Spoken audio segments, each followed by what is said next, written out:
before Justice Sir Anthony Evans and Sir John Chadwick. The applicants are DRYDOCKS World LLC, DRYDOCKS World Dubai LLC, DRYDOCKS Holdco Limited, DRYDOCKS TRUSTCO Limited, and DRYDOCKS ISSUERCO Limited, represented by Clifford Chance LLP. Lead counsel is Mark Hyde, assisted by Melissa Coakley and Matthew Wild from PwC. Mr. Hyde, before we begin, I'd like to establish whether there is any other person present who wishes to address the tribunal or who seeks to represent any other party before the tribunal. I don't believe there is, Your Lordship. No. So that is the opportunity for anybody to come forward if they wish to appear. Secondly, Mr. Hyde, I'll begin by asking Sir John Chadwick to give an account of the meeting which took place yesterday, at which you were present. Thank you, Your Lordship. Before the tribunal is addressed on behalf of the applicants in relation to the matters raised in the applications listed for hearing before it this morning, it will be convenient if I explain the context in which those applications are made and heard. The tribunal was established by Decree number 57 of 2009, subsequently amended, for the purpose of deciding matters relating to the financial obligations of Dubai World and all its subsidiaries. The tribunal is required to do so in accordance with DIFC Law number 3, amongst other laws, as amended by the provisions contained in the schedule to the decree. Article 8 in Part 2 of Section 1 of the schedule provides that the tribunals shall convene in circumstances where the board of the corporation, which in that context includes Dubai World and its subsidiaries, has notified the tribunal in writing that it intends to make a proposal to the creditors for a voluntary arrangement. Notifications from DRYDOCKS World LLC and other subsidiaries of Dubai World were received by the tribunal yesterday morning, Monday the 2nd of October 2017. The tribunal convened by means of a telephone conference between all 4 of its members yesterday afternoon. It considered how best to address the applications which DRYDOCKS World and the other subsidiaries wished to make following the delivery of the notifications. It was agreed amongst the members of the tribunal that in the circumstances that the chairman, Sir Anthony Evans, and I were the only members physically present in Dubai, the sensible and convenient course was that those applications be made before the 2 of us, with the authority of the other members of the tribunal to act in their name. Each member of the tribunal has had the opportunity to consider the applications which are to be made and the issues which need to be determined at this stage. Matters raised by the applications need to be decided expeditiously, and the course adopted is, in the judgment of all the members of the tribunal, the most appropriate way to meet that need. Yes, Mr. Hyde. Thank you, Your Lordships. I believe Your Lordships have had an opportunity to read the key materials upon which these applications are based today. They are the witness statements of Mr. Abdullah Al-Qusaydi, a director of each of the applicant companies, together with witness statements from 2 partners in PricewaterhouseCoopers, Mr. Matthew Wild and Mr. Anthony Lomas. That being the case, I only propose to give a brief introduction, if I may, before moving on to the various limbs of the applications which are to be made. Yes, well, I confirm that we've received those documents and we have read the statements and their exhibits. Thank you, Your Lordship. I should just reiterate that Mr. Wild is present in court today and very happy to address Your Lordships on any direct matters arising, should that be the case.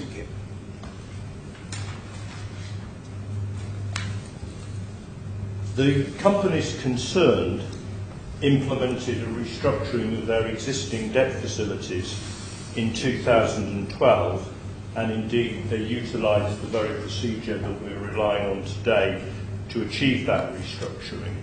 And as a result of that restructuring, the company entered into two new separate debt facilities, what are called the NTL facility agreement and the PPL facility agreement. Each of those facilities benefit from security from various obligors, which explains why there are 5 group companies who are making applications today. There are considerable amounts outstanding under these two facilities, totaling just in excess of $2 billion US. In addition to the secured facilities, DWT is a party to a bonding facility. The group companies have determined that notwithstanding the financial restructuring in 2012, a further restructuring is necessary to right-size the group's balance sheet and to enable a very important third-party investor to come in and acquire the group from Dubai World. That company, of course, only being prepared to make that investment conditional upon the balance sheet being right-sized. As a result, there have been a series of negotiations ongoing now for many months involving the existing financial creditors and their representatives, the investor, Dubai World, the current owner of the group companies, and the dry dock companies themselves. We are now at a stage where a very substantial majority of the affected financial creditors have agreed to the terms which are on the table, which are essentially an extension and certain enhancements to the existing NTL facility and a partial payment in satisfaction of the PPL liabilities, but on the condition that all remaining liabilities under that debt are extinguished. As of yesterday, creditors with a value of claims in excess of 88% had duly approved the arrangements and entered into the requisite lock-up agreement, indicating their willingness to not only abide by the agreed commercial terms, but to vote in favour of any formal arrangement put in front of the creditors. The 12% who have not yet signed up represent 2 local lenders, what we call original par lenders, and 2 secondary investors who we call international lenders. It is not yet clear whether all of them will sign up. We anticipate some may do, some may not, but will clearly be in a better position at the time of the next application to assess that. But the point I wish to make today is that all creditors were told very clearly that in the absence of 100% agreement with both groups of creditors as of last Friday, the Decree 57 process would be invoked yesterday, so as to hopefully enable the financial restructuring to conclude in a timely fashion, as is obviously the wish not only of the existing shareholder, the new proposed shareholder, but also, of course, as I've explained, the vast majority of the existing creditors. There will be equity interest holders who are also affected by the proposed arrangement. And if your lordships may have seen that one of the aspects of the proposed restructuring is a corporate reorganisation that will actually take out a number of the existing companies, and they will therefore, by definition, be affected. And they have also had to give their consent, because clearly, leaving aside what happens in relation to creditors, under the proposed voluntary arrangement, the equity interest holders will need to vote as a separate class. Very importantly, with the exception of the CVA creditors, the CVA company's financial creditors and other creditors, including the bonding facility, they will continue to be paid in accordance with the terms of their existing contracts or agreements, or otherwise in accordance with agreements that have been reached with them. So very importantly, and in particular for the principal trading company, notwithstanding the filing which was made yesterday, it is very much business as usual, and all obligations of the companies will therefore be met in their ordinary course. So other creditors, those that I've just mentioned, will be unaffected by the CVA, as the CVAs leave their legal, equitable and contractual rights unaltered. And as a result, therefore, these other creditors are not impaired for the purpose of Article 14b of Section 2 of the schedule to the decree, which sets out very clearly what constitutes an unimpaired creditor for the purpose of any arrangement under the decree. And they will therefore be conclusively deemed to have accepted the CVAs and will not be invited to vote on them.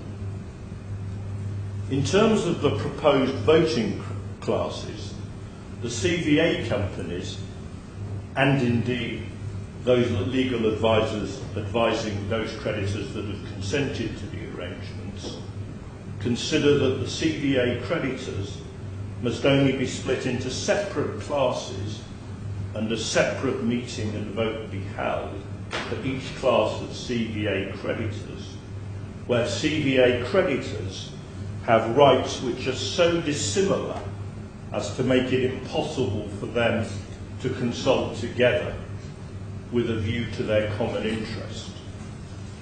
And having considered the present rights of the CVA creditors arising directly or indirectly under, out of or in connection with or pursuant to the two separate facility agreements, the NTL facility and the PPL facility, and the way in which those rights will be compromised under the proposed CVAs, the CVA companies consider that the CVA creditors should form two classes for the purposes of voting on each of the CVAs, namely the NTL lenders as one class and the PPL lenders as another class.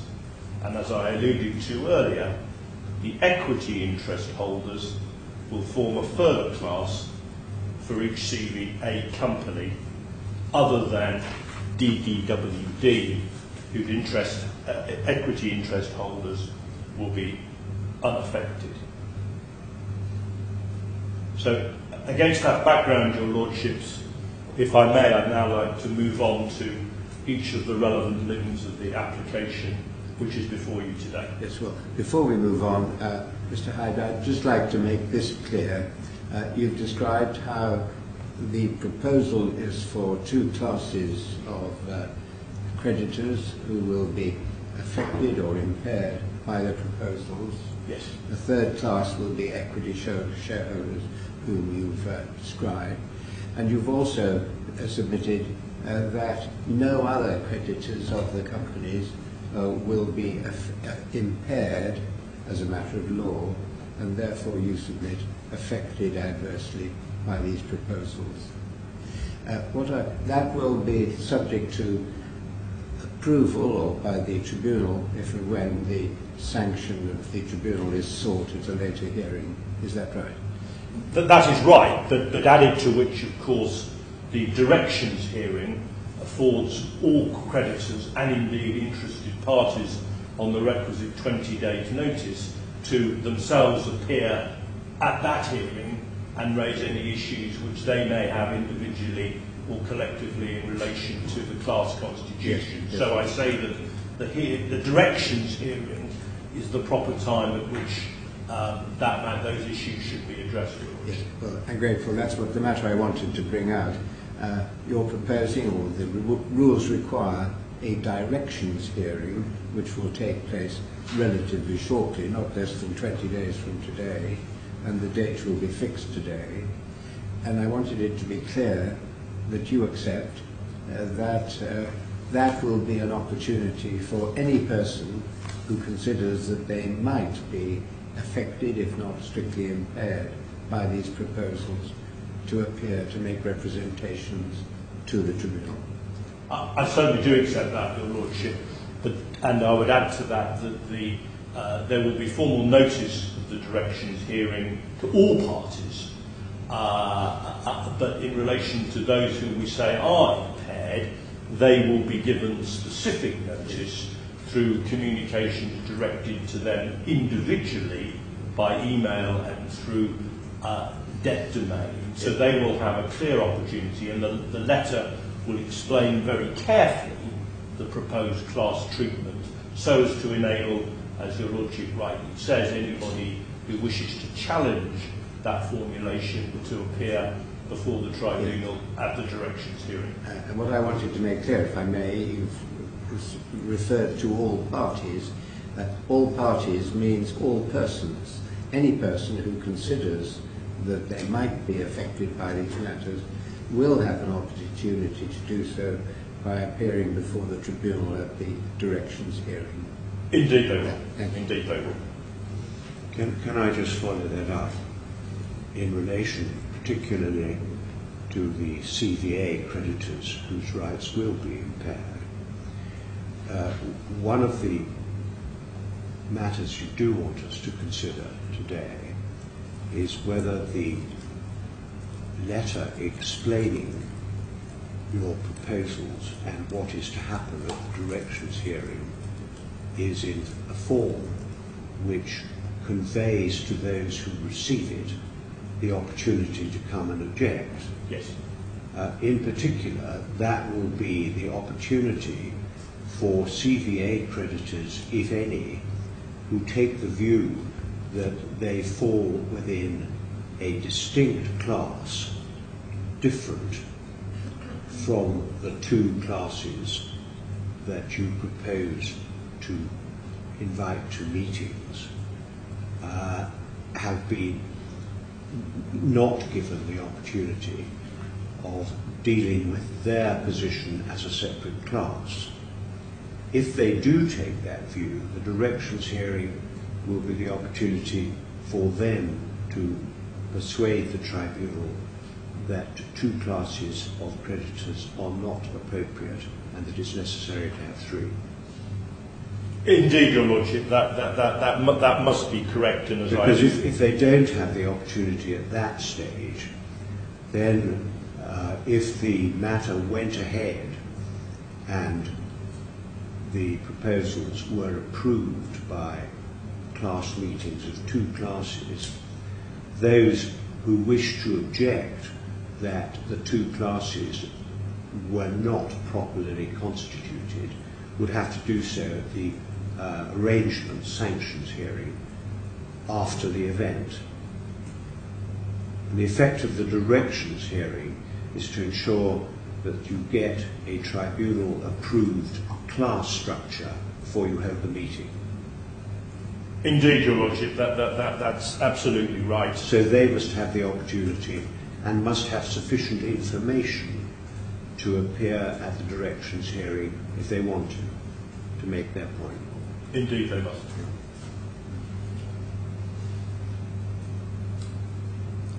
Yes, well, shall we move on then? Thank you. If we may, thank you.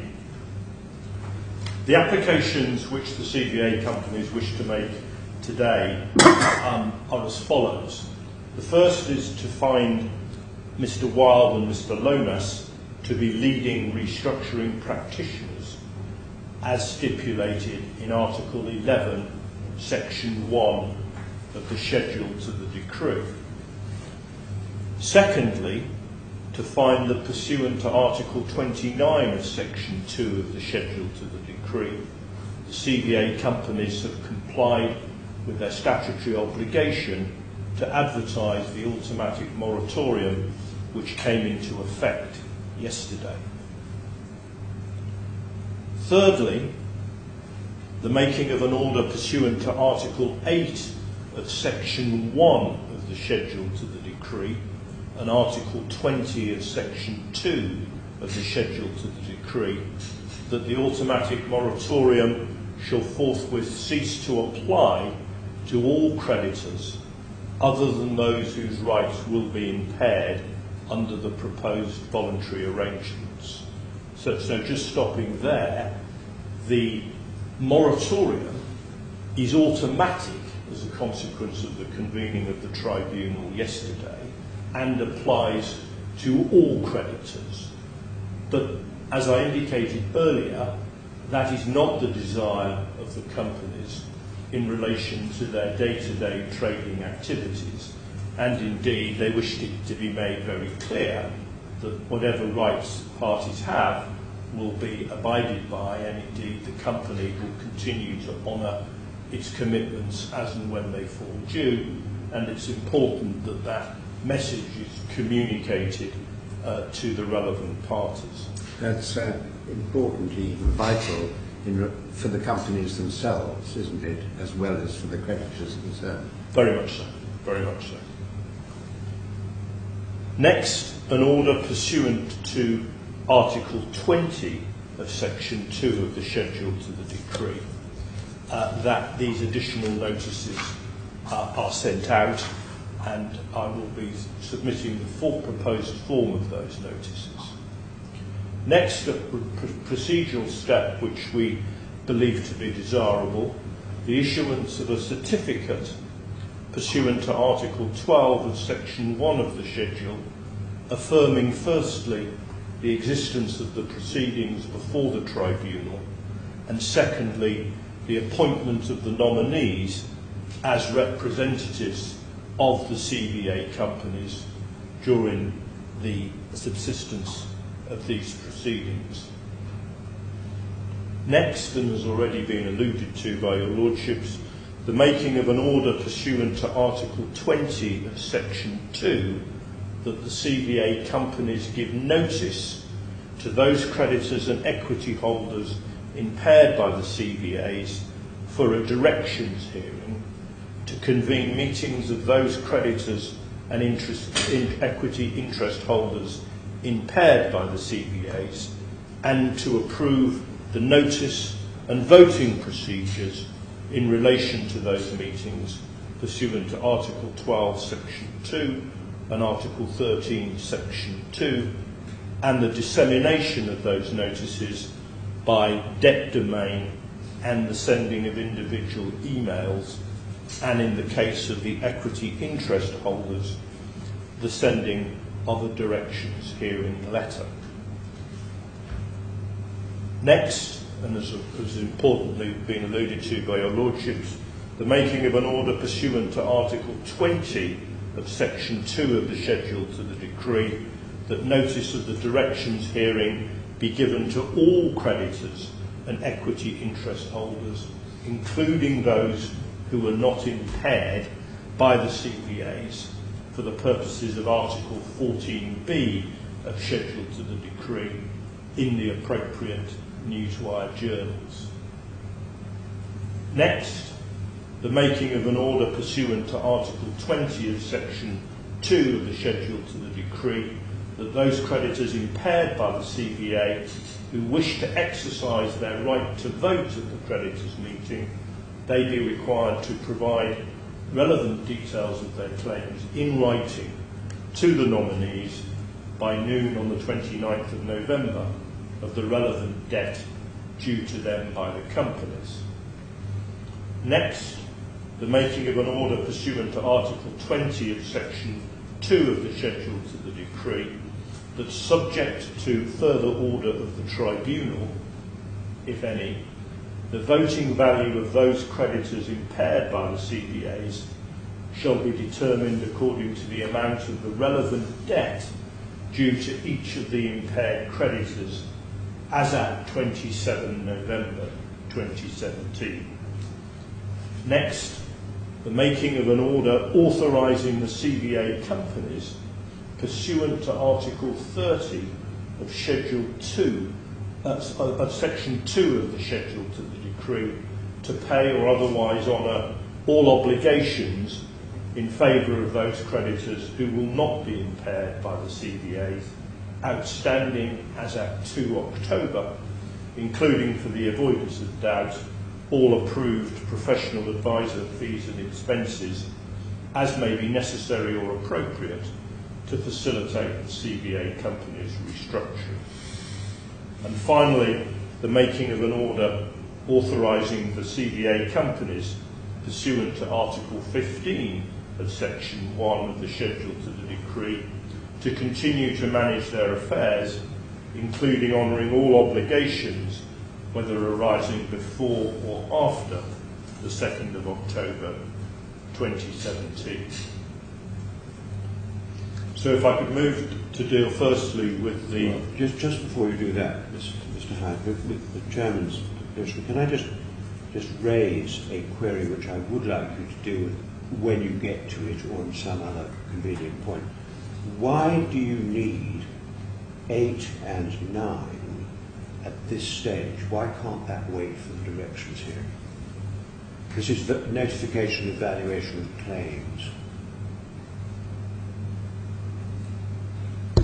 They don't have to do it until the 27th of November, which is 3 or 4 weeks after the directions hearing. Why do we need to make that order at this stage rather than at the directions hearing? Because we would like the letters to go, we would like creditors to be informed at this stage what the relevant cut-off date is. Now, clearly, there needs to be a cut-off date, and it seems appropriate to... It's unlikely, I submit, to be controversial, but clearly each and every creditor must use the same date, and we want to give as much notice as possible as to what the relevant date is, so that in the unlikely event any issues are raised, those are matters that can be addressed at the directions hearing.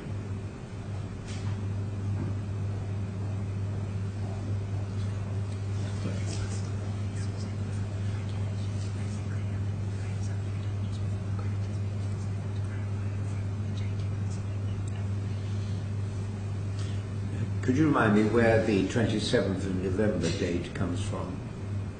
The 27th of November date, well, the deadline, we are envisaging, assuming that the requisite orders are made today, and assuming that the directions hearing takes place on the date we propose, which is the 2nd of November, we then envisage the creditors' meetings themselves taking place on or about the 6th of December, which means that we want to be clear that the submission date is approximately a week before that, so that any queries in relation to claims can be looked at by the nominees. So hopefully there's no argument about voting itself on the day of the vote.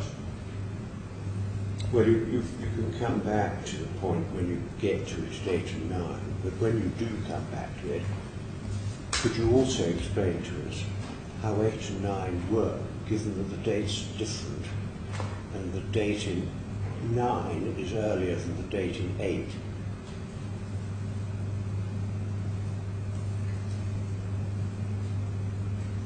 Don't do it on your feet, but somebody might like to be thinking of that while you're telling us about the rest of it.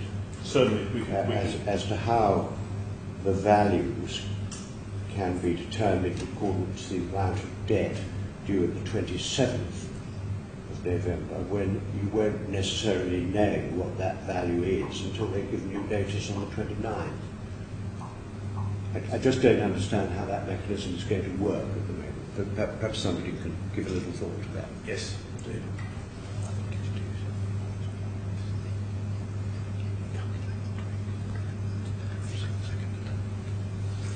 We'll deal with that at the appropriate time. Yes. Well, now let's go back to one, leading practitioners. I think I can say straight away we've read the affidavits from Mr. Wilde and Mr. Lomas. It seems absolutely clear to us that both should be certified as leading practitioners for the purposes of Article 11, and we can leave that matter there unless you wish to add anything more. Nothing I need to add. Thank you very much, Your Lordship. Yes, I agree. There's nothing I need comfort on, on number one. Having been comforted about Mr. Wilde some couple of years ago, I think it's changed. He looks relieved, Your Lordship. Right, number two. The voluntary arrangement notification and moratorium.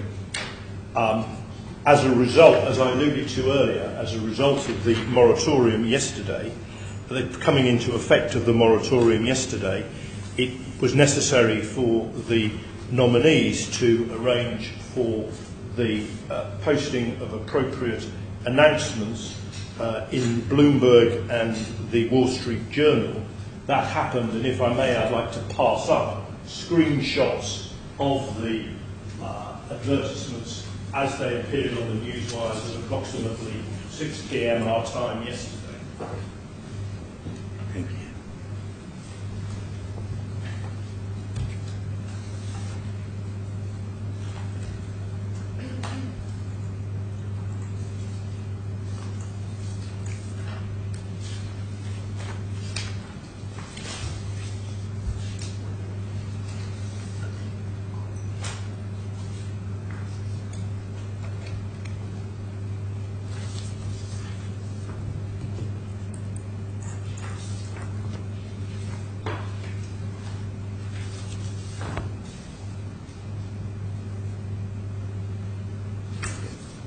Now, let's be clear about the status of these documents.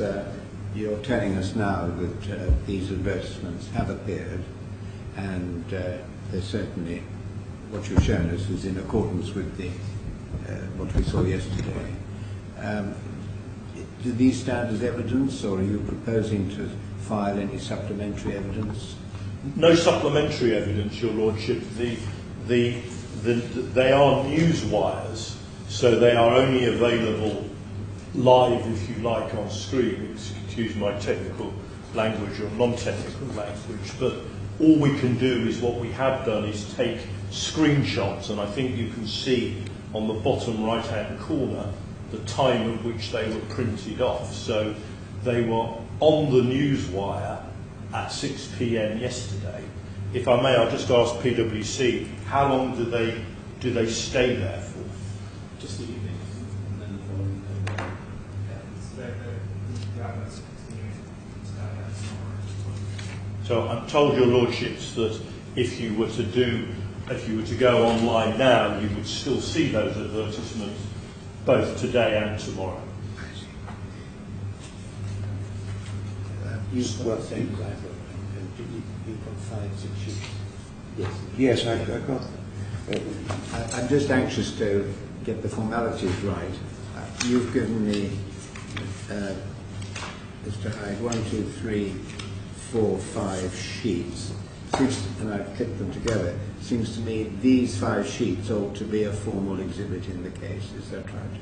Indeed. I mean, we could have one of the nominees formally exhibit them to a witness statement if you thought that was necessary. You can do that now on behalf of Mr. Wilde, if that's all right.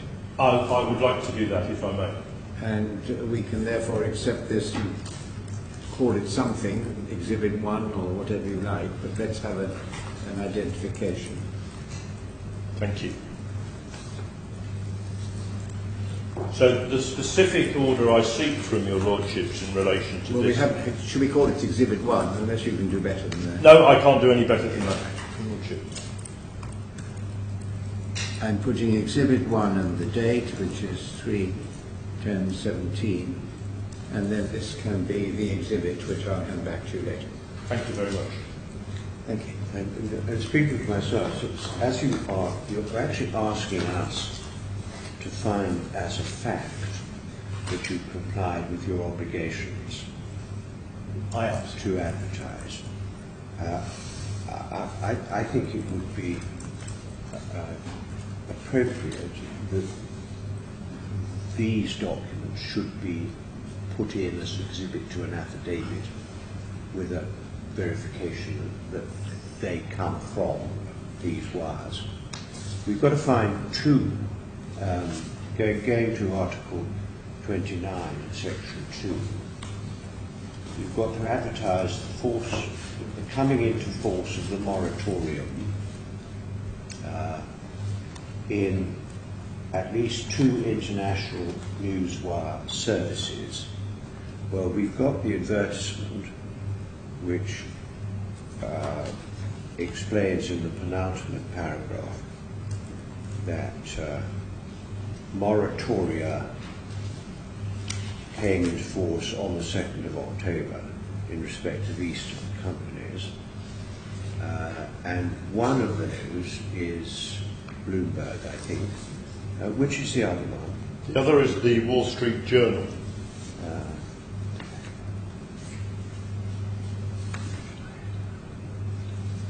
I see. So when you put them together, we've got one page which is WSJ Business and has on it a box labelled DRYDOCKS World Notice for Creditors. And Yes, so what you have on the front page, designed to ensure that all interested parties see it, the box, the notice, and then the actual form of the publication appears lower down the screen. So that's why everything's not on one page. You have to click the button to find the actual notice, which is the prescribed form confirming the moratorium.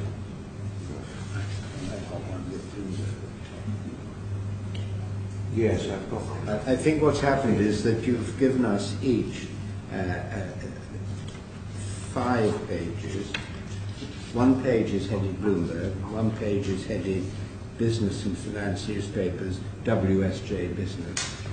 And then there are 3 pages which are common to both, is that right? That's right, what I haven't done is actually reproduce the actual form of notice. So I've shown the screenshot where you find the click, but because the actual notice is identical, I haven't given you that on each occasion, but that can be rectified in the affidavit. Well, speaking for myself, I think that in order to support a finding that you complied with your obligations, it would be helpful to have them separated so one can see it happening in 2 places. We could, if it would assist your lordships, actually pass up a PC and you can see live the way in which the advertisement actually appears, if that would help. No, I don't think. Thank you for the offer. The chance of being able to work it is limited. Yeah. Much better you put in 2 bits of paper. Well, I think we can cover this. I'll resolve from my suggestion that these actual documents shall become the exhibit. I think you're suggesting Mr. Wilde could swear a short affidavit which would explain exactly what the position is and append whatever documents are and append full copies of the link and statement for both publications. We can organise that today. We can. Yes. Good. And just moving on from that, of course, an advertisement in this form would lead any creditor to think that they were subject to the moratorium. So it's necessary to correct that in the light of the order that you're asking us to make. Which is what we're coming on to that. We're coming on to that separately, if we may. Because it's this advertisement which creates what will become a misleading picture that ordinary trade creditors, if they ever see this, will suddenly say, oh my goodness, I'm subject to a moratorium. Correct. Which isn't actually what's intended to be the case. Indeed. Well, I think the formal order we make under heading 2 is that upon your undertaking to provide affidavit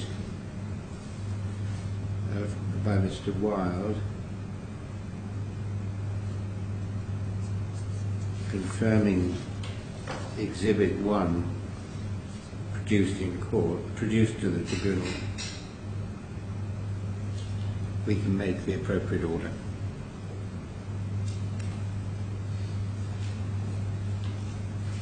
And that order is made under Article 29 of Section 2.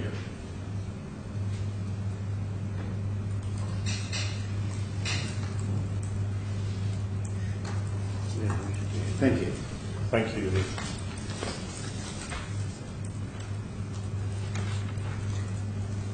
The CBA companies are committed to ensuring that creditors are treated in a fair and transparent way in accordance with the provisions of the decree, and will fully cooperate with the nominees and the tribunal to achieve this.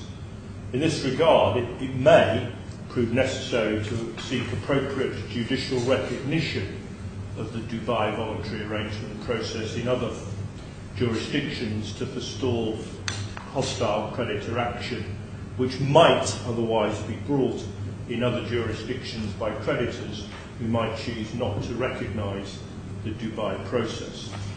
In order to facilitate the proposed application for overseas recognition, an application for recognition should be accompanied by either a certified copy of the decision commencing the proceedings before the tribunal and appointing the nominees as foreign representatives, or better still, we say, a certificate from the tribunal affirming the existence of the proceedings before it and the appointment of the foreign representatives, sealed by the tribunal.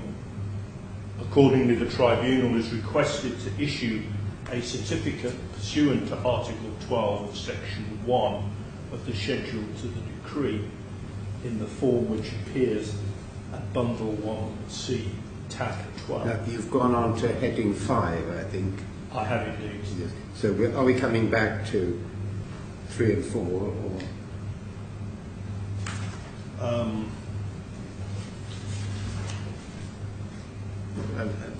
Take it in whatever order you think is best, but I made a list of your opening. Yes, I'm sorry. In terms of the provisions of the order, I'll come back, if I may, to that, and I'm now dealing with heading 5. Yes. My apologies. And this is expressly provided, this is the tin article. This is expressly provided. And we need to be happy with the form. The form of the proposed certificate, correct. Which is in Bundle 2.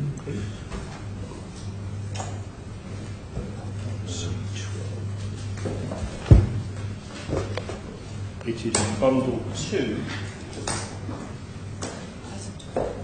tab 12.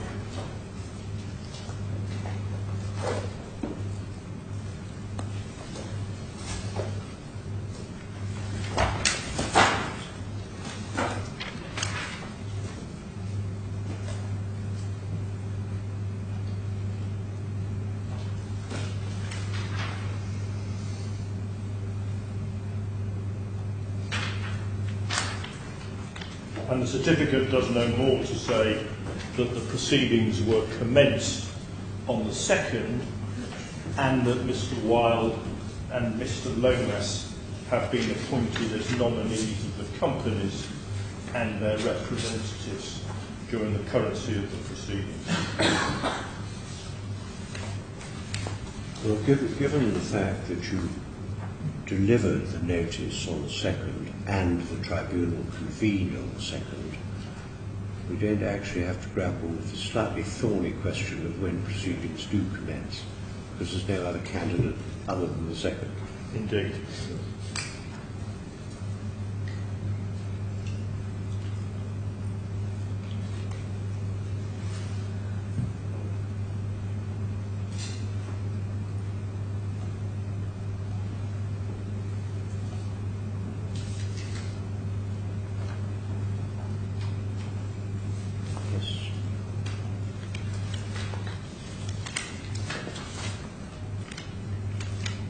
Well, let's subdivide this. Article 12 speaks first of a certificate affirming the existence of proceedings and the appointments. There's a further sentence. Are you asking us to act under that further sentence at this stage? Yes, I am.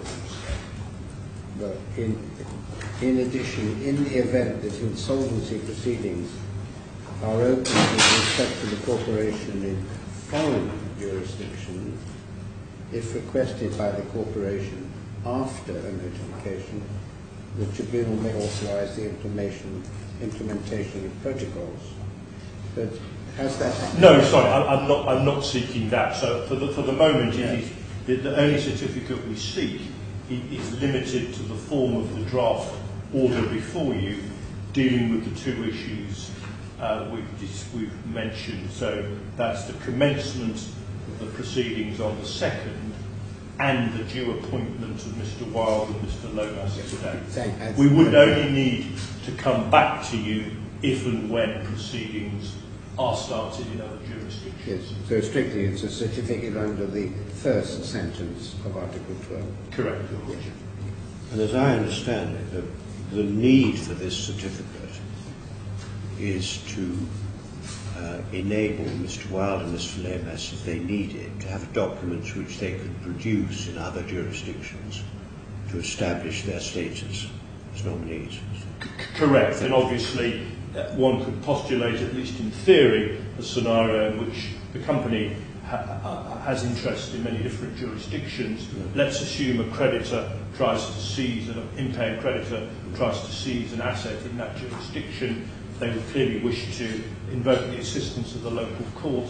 So much easier if they already have a certificate from this tribunal evidencing their authority. But I emphasise at this stage, it is a purely precautionary measure. There's no actual reason to believe any such action will be taken.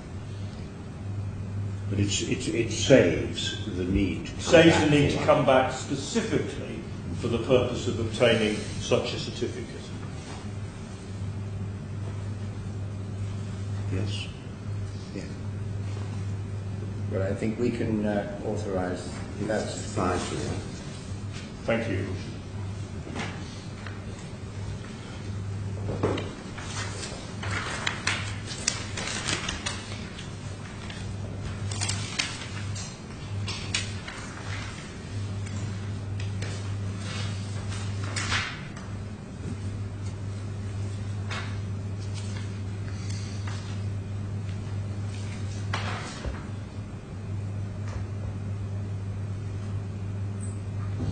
I'd now like to move on to paragraph 6 of the draft order, which is the directions here. Yeah. And the form of the letter to be sent to the CVA creditors, i.e. those persons whose rights will be affected, is at tab 13 of that same bundle, the following tab.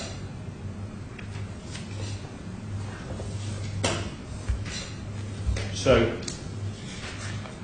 this letter gives notice, primarily its purpose is to give notice of the hearing, and we're required to give 20 days notice of that hearing.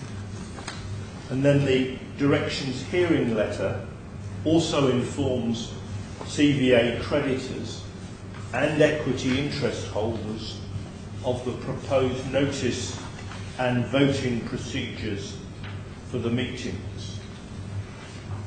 Paragraph 1.7.2 of Annex 1 to the DISC insolvency regulations provides that votes are to be calculated pro rata according to the amount of each creditor's debt as at the date of the meetings. The identity and debt due to each of the CVA creditors, as verified by the global facility agent, so that's an independent party, the agent in respect of the debt, is, we believe, the fairest and clearest basis for determining the entitlement to vote at the meetings. In view of the number of creditors and the fact that there is ongoing trading of debt under the existing facility agreements, and to facilitate the calculation of accrued interest, which is determined by reference to year end, a voting valuation date of 27 November, being 11 days ahead of the meetings, which are expected to take place on the 7th of December, is proposed to determine CVA creditors' voting values. So that, I think, picks up directly a question raised by your Lordship. Why do we need this date well ahead of the meeting? Essentially two reasons. One, we have to bring the drawbridge down in respect of trading of debt. Yes, Mr. Hart, my question was not why do we have to do it ahead of the meeting. Yes. My question is why do we have to do it now rather than at the directions hearing? Well, obviously you've got to do it ahead of the meeting. No, well, I'm sorry if I'm not clear. What we want to do now is set out very clearly what we are proposing to do. In other words, we want to give all affected parties as much notice as we can of what we seek specifically at the directions hearing. That's why we want to set out very carefully why we propose to use these dates, because to your Lordship's point, it is entirely possible that an affected creditor might wish to turn up at the directions hearing and suggest that some other method of calculation or date is appropriate. But we say we must give them as much notice as possible as to what we're proposing to do, which is why the letter goes into some detail. Yeah, I'm sorry to continue to be what you will regard as difficult, but the effect of 8 and 9 that you're seeking is not that we order that you give them notice of what you're proposing.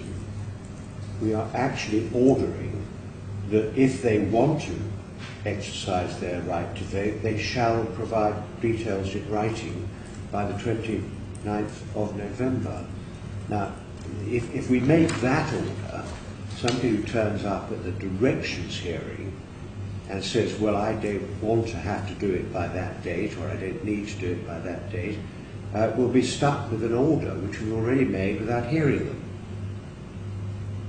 I'm all for for you telling them in your directions hearing letter that this is what you're asking for. I'm just concerned as to why we have to decide that question without hearing them. It's because it was a variation of 0.72, so it was requested by the nominees to enable sort of working out voting procedures now, so there's variations in the process. Well, certainly, as in this case, and indeed the past case, the genesis of this application is that it is what we are proposing is a variation to the provision that I mentioned in the DIFC insolvency regulations, 1.7.2. And it is designed, as I've alluded to give the nominees as much notice as possible of the claims so that they can evaluate those well ahead of the meeting. Now, I would submit that it is unlikely that a creditor is going to have a specific issue with this. This in no way impacts class voting, but it does say to everybody, we need to know in good time prior to the meeting what your claims are. And it doesn't seem to me to be inherently unreasonable to ask for that, particularly when you're giving people significant notice of what it is you seek. It is in no way intended, and it's designed obviously to treat everybody absolutely equally. And there is this concern around trading of claims. And these trading of claims are more complex than they might appear at first blush, because they not only relate in each case to one creditor selling to another creditor outside of the group, but in some cases these trades involve claims into, say, existing creditors of the company. It's unsatisfactory to have the situation moving right up until the date on which the claims fall to be calculated. So I would respectfully submit, Your Lordship, that this is not controversial, and it's in the interest of everybody, not just the nominees, but also the creditors, that people approach this knowing well in advance that what they have to do by the requisite date. Well, forecasts from council for one party that things are not controversial are not always borne out by events.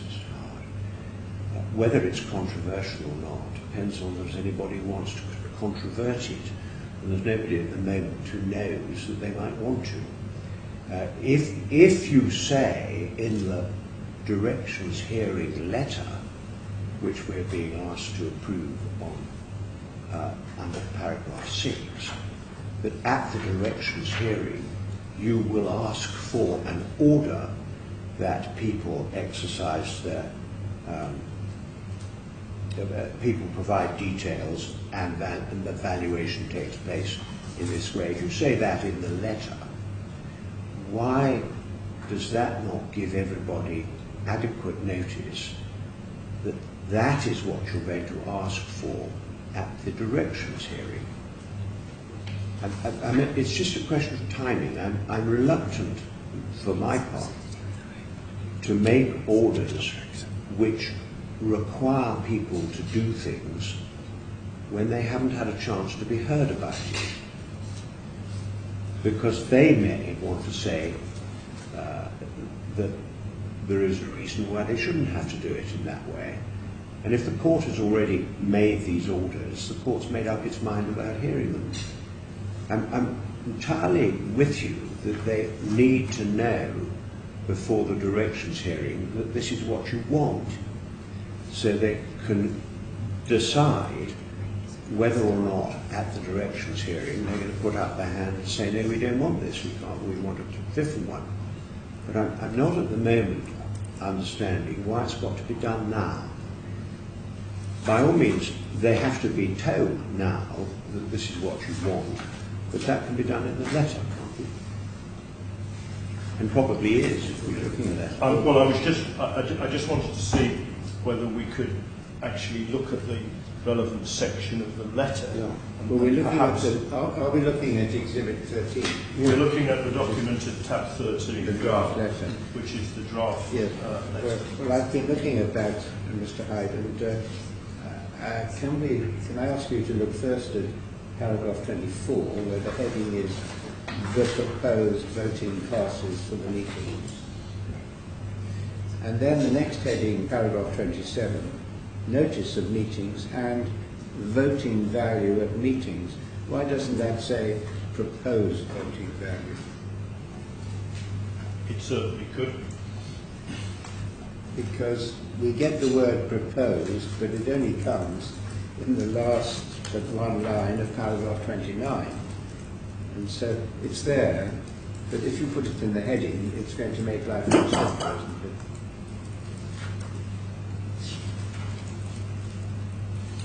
Yes, I mean, in paragraph 29, dealing with a specific point raised by His Lordship, it says at the end there, a voting valuation date of 27 November 2017, being 10 days ahead of the meetings which are expected to take place.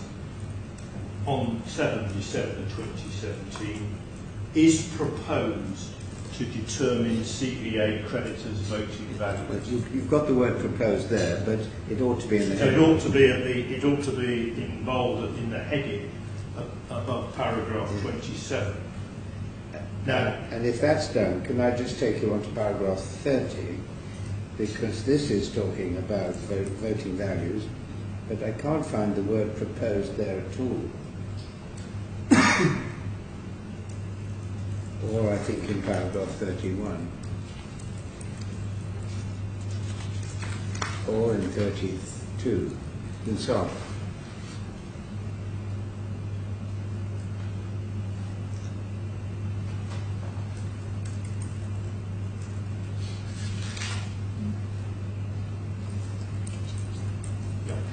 Well, as things stand at the moment, you wouldn't expect to find the word proposed there, because you're asking the court to make an order that is what will happen. It's not a proposal. And that's the ambiguity. Much better have it as a proposal, and then they know that's what is proposed, and that is what will happen on the directions hearing, unless somebody comes to persuade the court otherwise.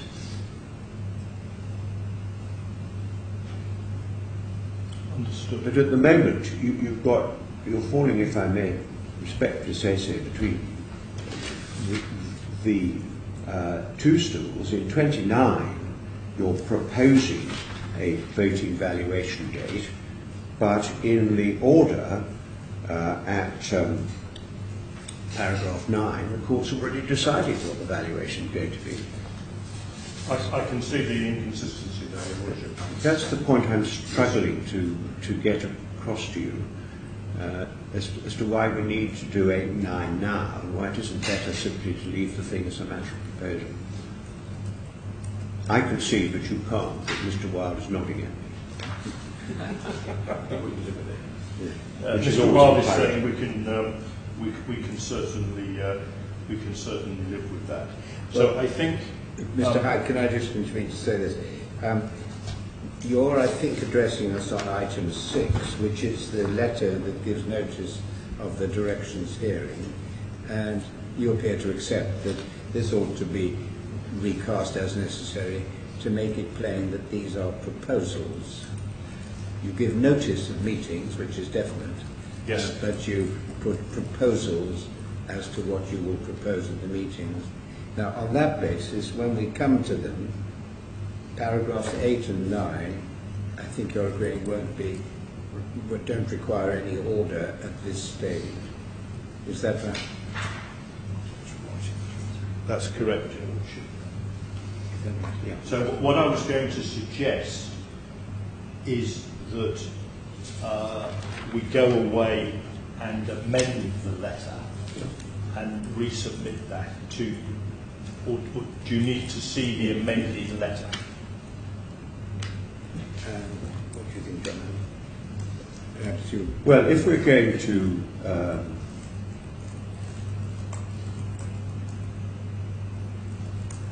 we're not actually approving. I'm not sure you actually approve the letter. I'm just By looking at the sending form it- of what the orders, Yeah, what we're- paragraph 6 of the order. What we're requiring, or what we're being asked to require you to do, is to send a directions hearing substantially in the form shown at tab 13, and tab 13 form will get amended. Yes. If it were possible to do those amendments, it would be an advantage to see it, Right. I think. I think we can say. Or it needs some provision which says, as amended, to make it clear that these are proposals or something of that nature. So, dealing with your paragraph 6, and I'm sorry to be pedantic about this, but that's where we are. This is under Article 20 of Section 2. You're asking approval of the letter to give notice of the meetings, and that's fine. Then the letter includes what you're going to make it clear are proposals. I think it should say at B, approving the notice and proposed voting procedures Yes. in relation to the meeting. Yes. Yes, because A and B are both dependent upon the introduction of notice of your application for a hearing, that is the application to have a hearing on the 2nd of November, to do two things. First, to convene the meeting of creditors, and secondly, at the directions hearing, to approve the notice and voting procedures And propose voting procedures. That would do. So if we insert the word proposed in the draft order in B, as we've just discussed, then it goes on to say hit the directions hearing as substantially in the form shown. So what we'll do there is we'll mark up the letter along the terms discussed so that you can see that before the order is formally sealed. Well, yes, if you let us have an amended copy and can do that in time, then that's what we can approve. Very good. And on that basis, we will defer making the order under Article 6 until we've seen the amended letter, and points 8 and 9 were to rise today. That's right. I mean, we would like the order 6 to be made today, but we recognise that's dependent on you seeing the revised form of letter. But we'll get that to you as soon as we can. Yes, thank you. Can I raise one other point on the letter? In the letter, you say that there's nothing they now have to do, I think. Where's that? Yes, paragraph 1, no action is required as a result of you receiving this letter. When you get to paragraph 41, you get a heading saying the action you should now take. So they've been told they don't have to do anything at the beginning of the letter, and then at the end of the letter they're told what they need to do. What they are not told, and it's not clear to me at the moment what your position on this would be, is what happens if they do nothing in relation to the directions hearing. The first thing that will happen is, as I understand it, is that the proposals as to notification of debt and valuation of debt are likely to be endorsed by the tribunal at the directions hearing, unless somebody turns up and asks for a different procedure. And if they haven't done that at the directions hearing, then it will be too late for them to complain afterwards. That's the first point. The second point is, and this is perhaps more important, given that the, as you say, issues about valuation of details of debt are perhaps not likely to be that controversial, unless the figures were very marginal, which they're unlikely to be. If they want to challenge the constitution of the class meetings, the convenient time for them to do that is at the directions hearing. Because if they don't do that at the directions hearing, the class meetings will take place as proposed. If they don't do it at directions hearing, would you be saying that they cannot do it later at the sanctions hearing? And if that is what you're going to be saying, it's rather important to tell them that. And it would be misleading not to tell them that if you are telling them they don't have to do anything. Well, I certainly On the first point, I certainly can't take issue with the fact that there is an inherent inconsistency between the second sentence of paragraph 1 and the heading, the action you should now take. And I also hear His Lordship on the second point, and perhaps therefore under the section, the action you should now take, it should be spelt out very clearly that if you have any issues in relation to any matters arising under this letter, including specifically those dealt with at paragraphs 24 to 26, i.e. proposed voting classes, you should raise those at the directions. So I think we can certainly expand paragraph 43 to that effect. If that is not done, then you run the risk, which used to be the problem under English law, yes, that you have meetings which are not properly constituted or identified, and that challenge is made after the meetings have happened. Indeed. So the meetings are a complete waste of time. And it's much better to flush that problem out at the beginning of November rather than sometime in January. Agreed. And this letter should say so, if that's your position. Can I just come back on the drafting things, because taking up my Lord's point, paragraph 1, second sentence, no action is required as a result of you receiving this letter. It's rather odd then to find a heading, a section of the letter at the end. Yes. The action you should now take. No, I think I've absolutely acknowledged that. That's drafting quite that requires amendment. I wanted to go on. Shouldn't you say in the paragraph 1 something like what you may or wish or should wish to do now is set out at the end of the letter? Yes. Appropriate steps you may wish to take. On any view, the second sentence must come out. Yes.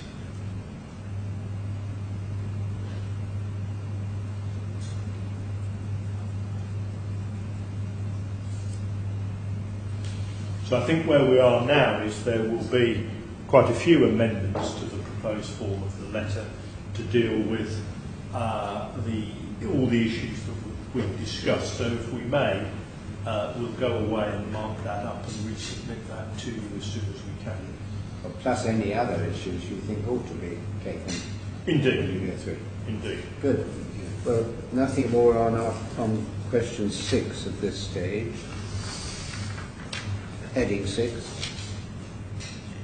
Heading 7 is notice of... The next thing, hopefully that's not relatively straightforward, but clearly, as we've discussed in a different context, we also need to give notice to the world, if you like, yeah. And the form of that is at tab 14.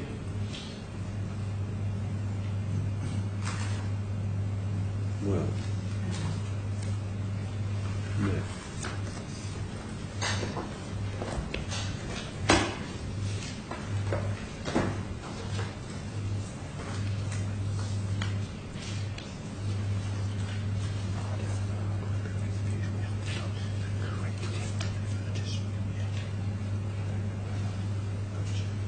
Well, I don't think you will, actually. I think tab 14 is the draft notice of the direction hearing, in my bundle at any rate. Yes. Yes. So we've dealt with the detailed letter to those creditors who are impaired, but we're also required to give notice to all creditors and equity holders within the meaning of Article 14b of Section 2, and this again would be through the medium of the Wall Street Journal and the Bloomberg News. Oh, I see. So it's the whole of 14. The whole of 14 is going to go on to be Bloomberg. published. Yeah.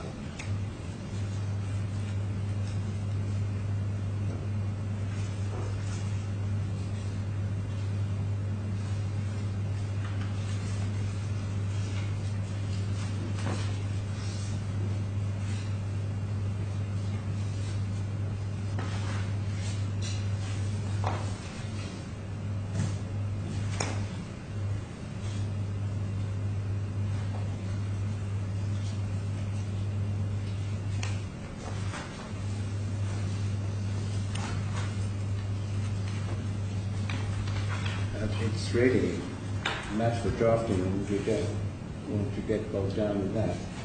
But I wish it was possible to bring forward paragraph 4.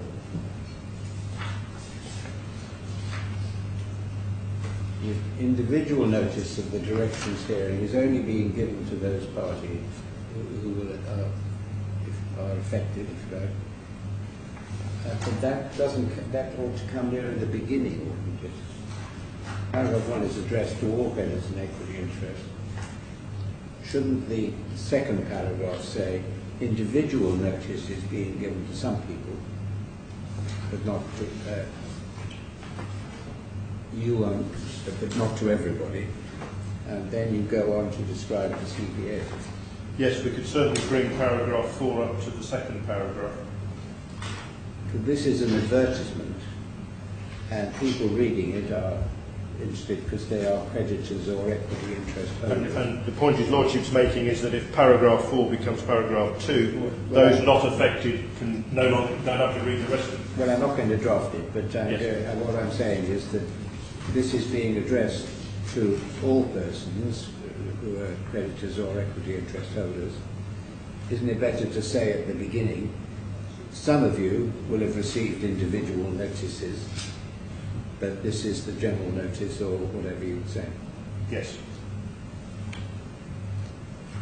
And you're also, I think, going to have to amend the section which starts on page 5 in tab 14, notice of meetings and voting value, to indicate that those are proposals.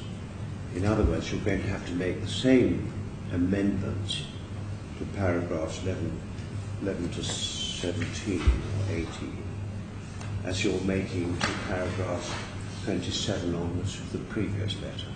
Otherwise you're going to have inconsistencies. No, that must be, I absolutely accept that must be consistent.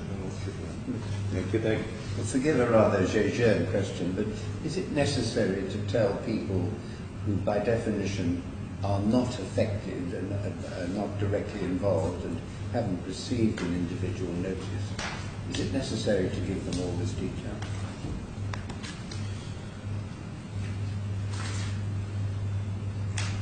I'm just going to have a look at Article 12, see whether that gives us any wriggle room.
So just looking at Article 13, prior to the occurrence of any meeting for creditors and equity interest holders of the corporation to vote upon any arrangement, creditors and equity interest holders of the corporation shall be provided with reasonable notice of the occurrence of such meeting in a manner approved by the Tribunal, following no less than 20 days' notice to the creditors. Any notice of creditors meeting, that's to do with the meeting. Well, I mean, this notice is required to be approved by the Tribunal. If your Lordship is saying, which I think he is, this could be a bit of a mouthful, particularly on a news wire. We could certainly trim this down. Well, from what you've just read, and I think from what I remember, the obligation is to give notice to, let's call them other creditors and equity interest holders, that there's going to be a meeting. Yes. and as you've already said, we will have spelt out in the notice that those whose interests are directly affected will be receiving their own direct individual notification. And so the notice says if there's going to be a meeting, that's all you strictly have to do. But if you say, those of you who we think are directly involved will have received an individual letter. Yes. If you haven't received an individual letter and think you ought to have done so, tell us quickly. Right. And on any view, if you want to raise any matters, you should attend the meeting. If you do that, you can really get rid of everything from paragraph 8 onwards in tab 14. Yes. Because those who need that information will already have had it in the individual letters. And those who don't need that information will be told that they're not affected, but they can have the information if they want to. Yeah, and indeed they're told in paragraph 7 that if they're unaffected, their claims will continue to be met in the ordinary course, etc. So that puts their mind at rest to the extent they haven't seen the previous advertisement. Well, I think a bit of redrafting is really there. And all I would add is perhaps the persons to whom this notice is addressed, the other creditors, ought to be told in outline what's going on. In other words, what the nature of the arrangement is, even though they're not affected. So you would say, if we think you're affected, you would have received an individual notice. If you think we ought to have involved you in that, say so. For your general information, this is the general nature of what is being proposed. And then go on to say, if you want to raise any points, not limited to those, you must come to the meeting. Indeed. And are they told what to do about giving advance notice if they have any points they do want to raise at the meeting? Well, no, because I think it follows that if they're not impaired and they're not required to vote, it's difficult to see what they would have to say to either the tribunal or the meeting. The directions hearing. It's the directions hearing, not the meeting. Yes. We don't want them all coming to the meeting. It's turning up here that matters on the 2nd of November. Well, I think for the sake of completeness, we could say if you're in any way concerned and you wish to make representations to the tribunal, the hearing on the 2nd of November is your opportunity to do so. So that's what I meant to say. Yes. Yes. But then shouldn't you say, and if you're going to raise any points, advance notice would be appreciated or something of that sort? Indeed. At the hearing? Yes, indeed. Good. Well, will you redraft that? So we will redraft that and resubmit an amended version of that notice if we may as well. Thank you. I think on timing we can say that we'll be available this afternoon, so that if you let us have a draft in mid-afternoon. I was actually going to ask if it wasn't too impertinent as to what time you would be available, so we know what time. No, we're available this afternoon, and if, as I say, if you let us have a draft, we'll be able to let you have it back this afternoon. We'll do that, certainly. Or let me just float this idea. If you prefer to say we'll come back at a particular time with a draft, and then we can do it all in open court. Very happy to do that. That might be more efficient. If we hand up the amended draft order and the 2 notices letters that we've talked about, and we can look at them and discuss them in real time. That. If we Work forward, Should. 6. Yeah. Well, let's say now we can come back at 4 o'clock, 5 o'clock, 6 o'clock. Well, I think if we can do it earlier, because the further announcements need to go out as soon as possible. What time do they go? What time are they required by? There is no limit. There is no limit, but the earlier the better. Because I need to come back to the point about the corrective advertisement, if I can call it that needs to go out to tell people that the moratorium doesn't affect you. Yes. So we want to get that out on the newswires as soon as we can, for obvious reasons. So, I think I'm looking at the time now. Could we say 2:30? I think we could have everything ready by that time. Well, the I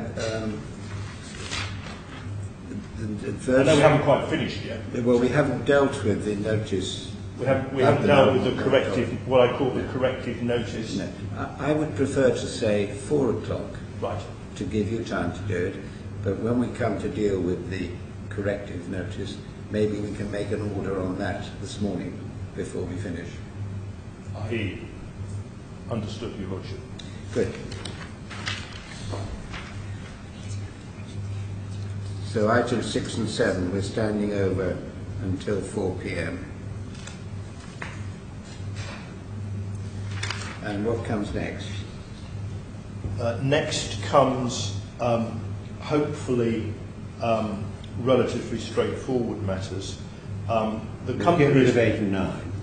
8, We're 9. getting rid of 8 and 9.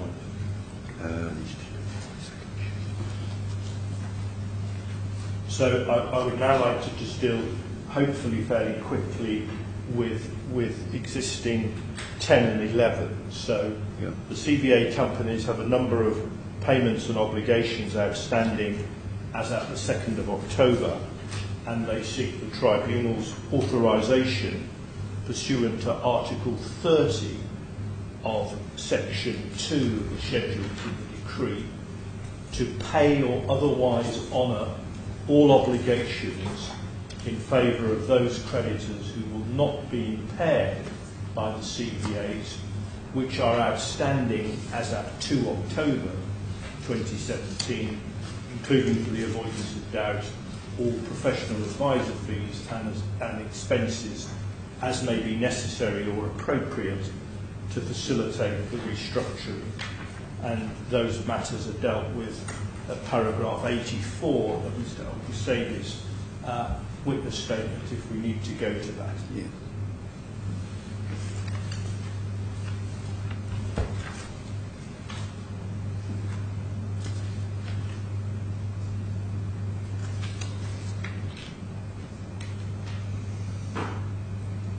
What's the difference between 10 and 11?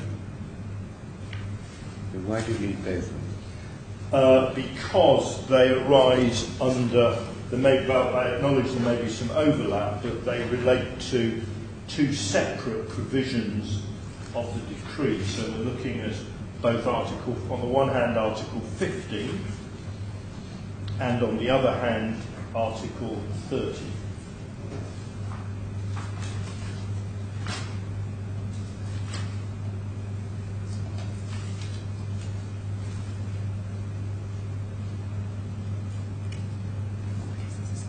Article 15 of Section 1, distinct from Article.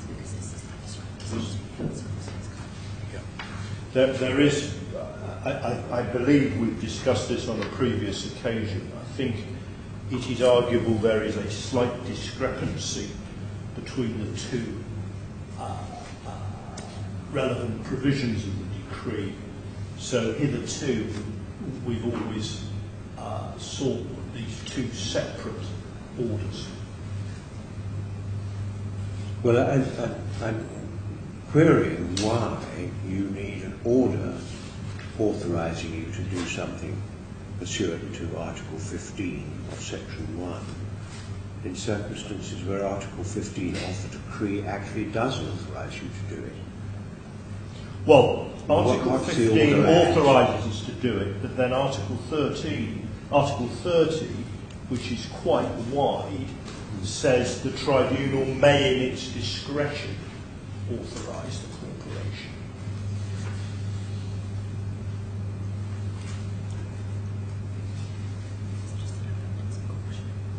I mean, it is no more than an abundance of caution, Your Lordship. Well, Article 30 is looking to the past, isn't it? Article 30 enables you to Discharge obligations which are bills already which due. pay expenses already accrued. Article 30 doesn't, I think, actually deal with ongoing authorisations. And you probably don't need that because you've got Article 15 which enables you to manage its affairs.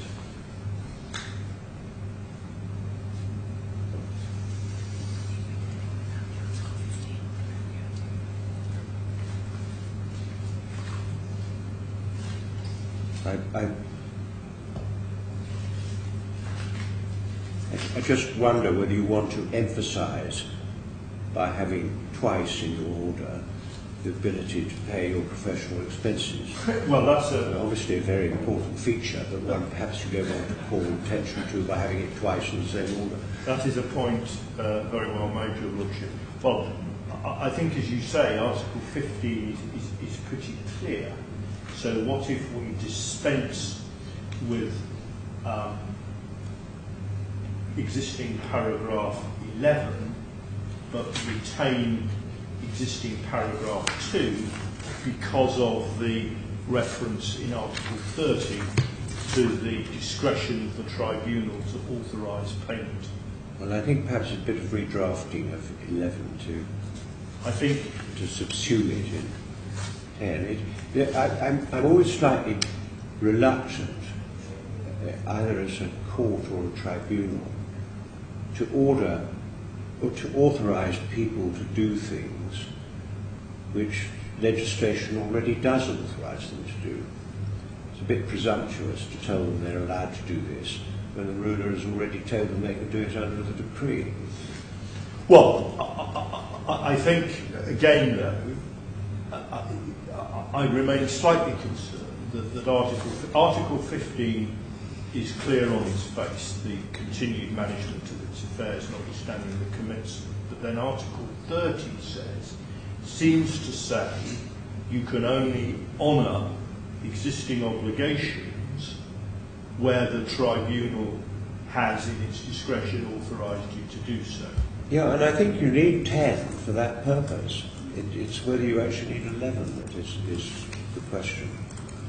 So I think what I'm saying is we can lose 11 and perhaps just relook at 10, the wording. Yes, I think you need 10, I think, because it enables you to discharge obligations which are not incurred in continuing to manage your affairs. Yes. They're obligations which already exist. Yes. So I would need a little more persuasion that Article 11 either adds anything or is necessary. Understood. So we will... I wonder whether the distinction isn't this, and I may be wrong. Article 15 gives a blanket power to continue managing its affairs. No order is necessary, notwithstanding the commencement of the voluntary arrangement. Article 30 is saying, is this, isn't it, that the tribunal may authorise the corporation to pay or otherwise honour obligations as may be necessary or appropriate to facilitate the corporation's restructuring. That's only under the heading management, if you give management a very wide meaning. And so it's Article 30 which is authorising the payment of restructuring fees, etc. And there you do need an order. They have to be obligations outstanding as of the notification date. Yes. Yes.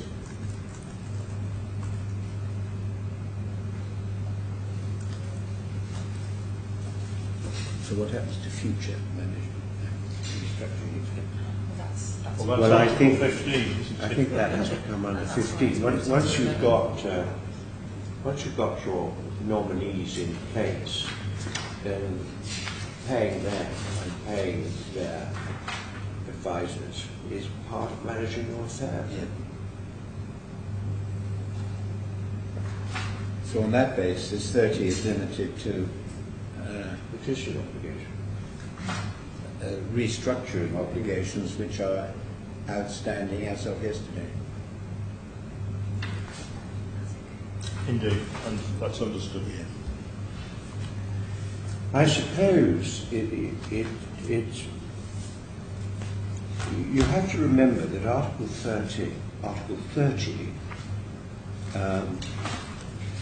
needs to work in a situation where you do have a blanket moratorium, which is not, of course, this case. Yes. If you had a blanket moratorium, Then you couldn't make any payments. you couldn't make any payment in relation to professional fees, etc., which had already been incurred, and the tribunal might well be persuaded that that was not a very good basis of which to go forward, because if you don't pay people who've already done work for them, they may be less enthusiastic about doing some more. So I think Article 30 is needed, but perhaps in this case it doesn't have the same force because you haven't got an all-embracing moratorium. And Strictly, indeed, you have got the relevant professional organisations are not by definition impaired creditors, so their payments can be made in the ordinary course, along with everybody else's. But without being pedantic, at the moment you do have a blanket moratorium because you haven't dealt yet Indeed. with the modification. Indeed. And that's heading, am I right, heading 3? That is indeed heading 3. So should we come to that, or is there anything else on 10 and 11? There's nothing else on 10 and 11 that won't otherwise be addressed in our amendment to the proposed order, which can be discussed this afternoon. And so let's come to 3, and bearing in mind that if we think it's appropriate to make an order, that's something we can do as of now, Yes. rather than wait till this afternoon. Well, we've touched on it already, Your Lordships, but the effect of the moratorium under the statute, the effect of the commencement of the process following the voluntary arrangement notification filing is that the moratorium takes effect automatically and impacts all creditors, and that's what the existing announcement says. For reasons already discussed, we wish to make it very clear to all affected parties that that is not the intention, and we seek a variation which is clearly in the gift of the Tribunal, such that the moratorium will only impact the affected creditors who we've been talking about earlier. And to that end, it is proposed that with the leave of the Tribunal, the nominees post as soon as possible a clarificatory announcement, if I can call it that, in the form of a notice which is at tab 11 of Bundle 2. So this would be the form of notice. So once again, there would be a highlight on page 1 of Bloomberg and Wall Street Journal saying, further notice, DRYDOCKS. You would then click on to the form of notice, amended form of advertisement, in the form which has been drafted, which is relatively formulaic in that it, by necessity, I submit, refers to all the relevant companies, including their former names, and then it goes on to say, please be advised that with reference to the advertisement of the coming into force of the moratoria dated 2 October in respect of each of the companies, the Tribunal has ordered that the automatic moratoria shall cease to apply to those creditors who will not be impaired by the proposed voluntary arrangements. The only creditors who are so impaired are the lenders under the following facilities, and then it details the 2 facilities. So I would submit that to the reader, an analysis of this paragraph does make it very clear whether or not you are an impaired creditor, i.e. you have to be a lender under one of these 2 facilities in order to be an impaired creditor. And I would submit the sooner we're able to let the world know that, the better. That's agreed. But why not say what you've just said to us? This moratorium only applies to. Well, you have to say... Well, I think we have to say that it ceases to apply because by operation of the opening of the procedure, it does apply to everybody, unfortunately. Yeah, and that comes actually from Article 8 in Section 1. Yes. And doesn't, I think, have anything to do with Article 20 in Section 2, and I would prefer the reference to Article 20 of Section 2 to be removed, because if you go back to Article 18, Section 1, you'll see that the automatic moratorium immediately applies until the conclusion of the proceedings or such earlier time as ordered by the tribunal for cause. And you're asking the tribunal to order that the automatic moratorium shall cease for cause in relation to those who are not affected by the restructuring arrangements, effectively, aren't you? And that's the reason for it. So his Lordship would say that the order only needs to say, pursuant to Article 8 of Section 1, the automatic moratorium shall cease to apply. So we delete the reference to Article 20. It ceases to apply at such earlier time, that is, such time earlier than the conclusion of the proceedings, as ordered by the tribunal, and Article 8 allows the tribunal to do that. Yes, indeed. So if you give me a minute, please.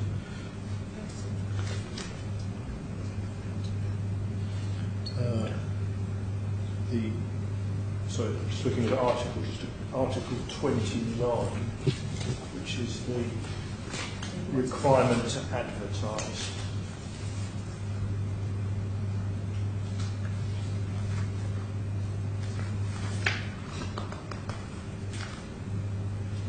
That says there, the tribunal may direct of its own initiative the corporation to issue such other notice. No, sorry, I don't think that's relevant. The beginning of 29 deals with the publication in 2 newswires. The tribunal can order a wider dissemination, but I don't think that's relevant for the present purpose. I think it's obviously sensible to require you to publish the fact that the moratorium or moratoria don't apply to unimpaired creditors. And that's what paragraph 4 is all about. And that is appropriate, an appropriate direction under Article 20, I think. Right. So paragraph 3 will only deal with Article 8. Paragraph 4 is the publicity given to that order. So, you're absolutely right, Your Lordships, and I'm confusing 2 things. The first is the disapplication of the moratorium to those not affected, and the second is the direction to distribute revised advertisements. Yes, and if I may put it this way, having complied with Article 29 in Part 2, Section 2, told the world that there's an automatic moratorium applying to everybody, which was correct at the time when you told them.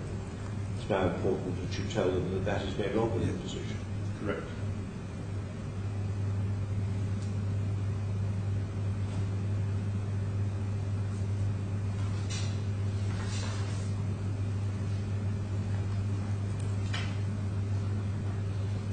And for my part, I think it's sensible that you should no longer be in the position and that you should tell them.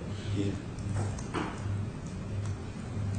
So does it follow then that Your Lordships are content with the revised form as it stands, so that that advertisement can now be issued forthwith? Can we just...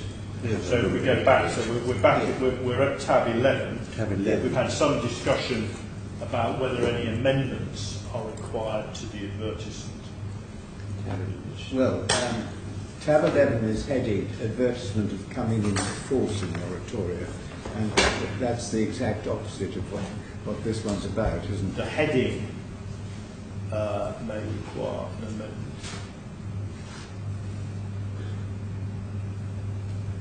This isn't a moratorium coming into effect. It's I think it's just following the heading last time. So yes, it's that should reversement say of cessation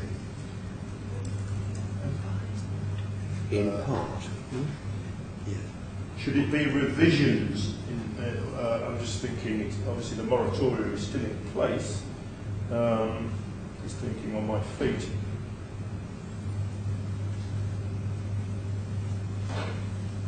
Well, cessation in part of moratorium is what you want. Cessation in part of the moratorium. And then when you get down to the penultimate. I don't think you want the last sentence, do you? No, I'm sorry, I've struck that. I was going to come to That's that. what is made in accordance Yes. with Article 29. It's not. I've struck that, and I was going to come to that, but I think the rest of it stays. Yeah, otherwise fine.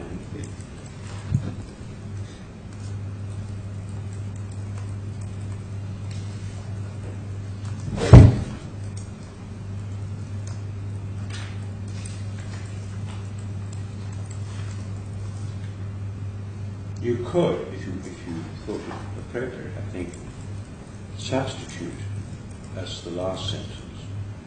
This advertisement is made in accordance with the Tribunal's direction. Yes, indeed.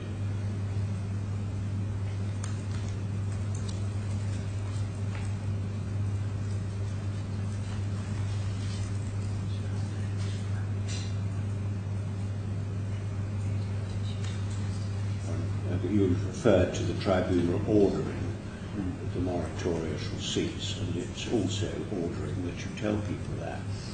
So I think you could say that.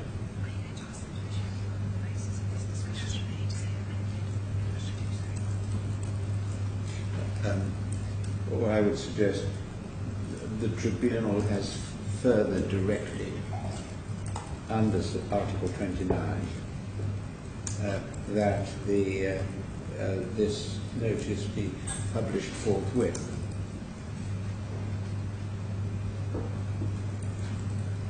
Directed under Article 20, I think. Is it 20? 29 just deals with the initial Yeah. publication, so this is an Article 20 direction, I think. I see, yes.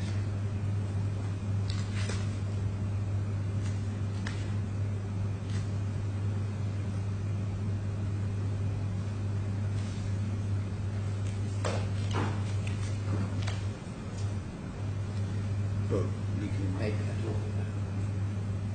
Yes, I think so. Well, You want to get this advertisement in?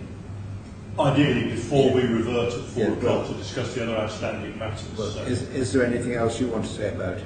nothing else. No. Well, I think we can formally make that order and direction now. In other words, I think we're clear what the amendments are, the amendment of the heading and the amendment to the last sentence. yes. And that this is to the document which has been number 11 in your file, and with the amendments we've discussed. And what I would hope we can do when we return at 4 o'clock is to actually hand up the further advertisement as published. Well, and by all means publish it before then. Indeed, but we can show it's been done, Yes. I hope as well. Right, thank you.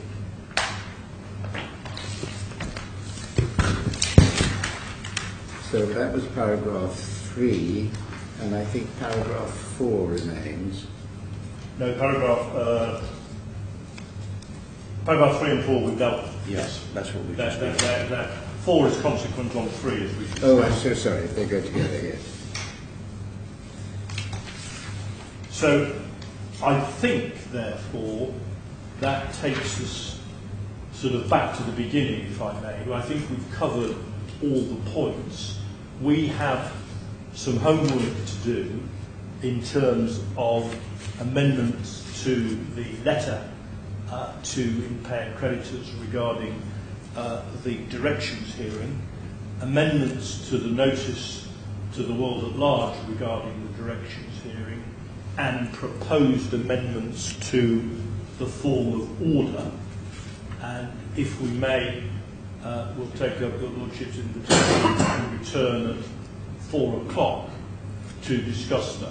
And what we may also do, if time permits, is actually submit the drafts in advance rather than hand them up live. So we could get those down to the registry before 4. We'll do that, which would hopefully hasten the discussion live, so to speak, at 4 p.m. Well, now, are we being invited to make 2 orders? An order now, which deals with paragraphs 1, 2, 3, 4,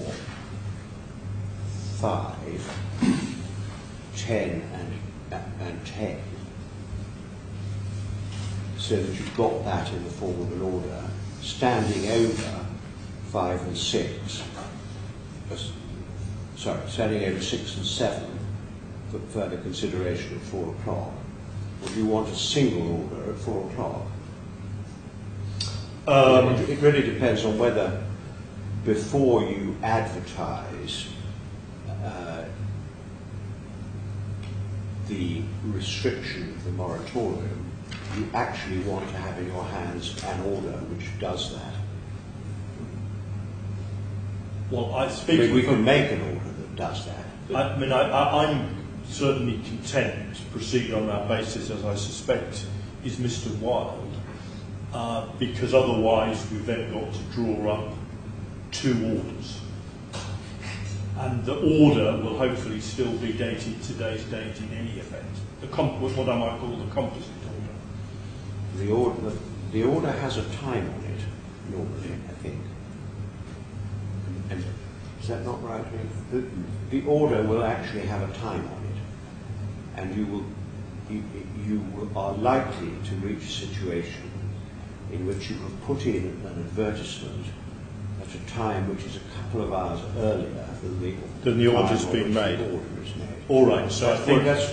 No. I hear you. I think therefore we'll take up your lordship's suggestion and have 2 orders. I think you might be safer. I think it might be safer to have. I agree. Have an interim order at this stage, or part order in this stage. Well, just following that through, though. Do your lordship think before you go further? We've, I think, already indicated that we do now make an order under paragraphs 3 and 4.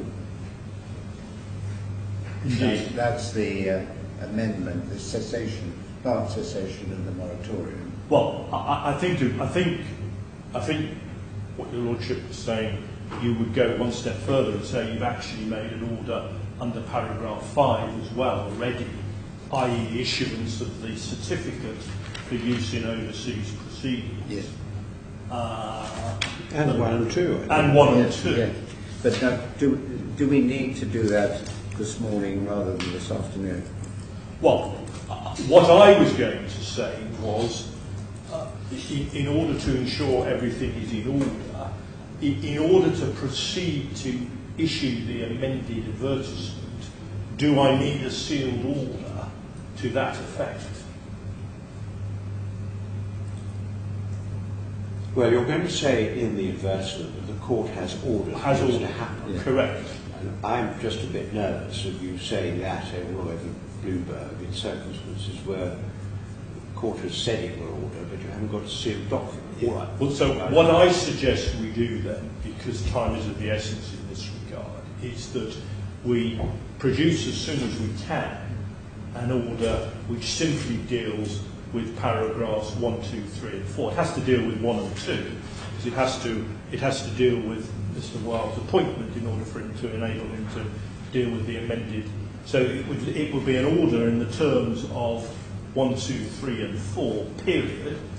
That can then be sealed fairly quickly, and that enables Mr. Wilde or his colleagues to then launch the amended moratoria, and we will deal with all the other provisions, including 5, which has been dealt with but is not urgent, in the terms of the order which would follow this afternoon's hearing. I'd like to put 5 in as well. And I'd like to do that. I'd like to do that. Yeah, but are you happy with 1 to 4? 1 to 4. In that? Yes, certainly we need to do that. Yes. I'd stick 5 in as well, but if there's any left. Well then, we'll go on with your suggestion, Mr. Hyde. We now make an order covering heads 1, 2, 3 and 4. Very good. And if there's any doubt about the terms of those, you must raise that immediately afterwards. Of course. And that order can be made now. The other matters are adjourned to a further hearing at 4 p.m. today, and to the extent that you can give us advance notice of any further drafts, Yes. we'll be grateful for it. We'll certainly try and do that, Your Lordship. Okay. Two needs to have introduced into it the words upon your undertaking to exhibit the medicine. Yes. Yeah.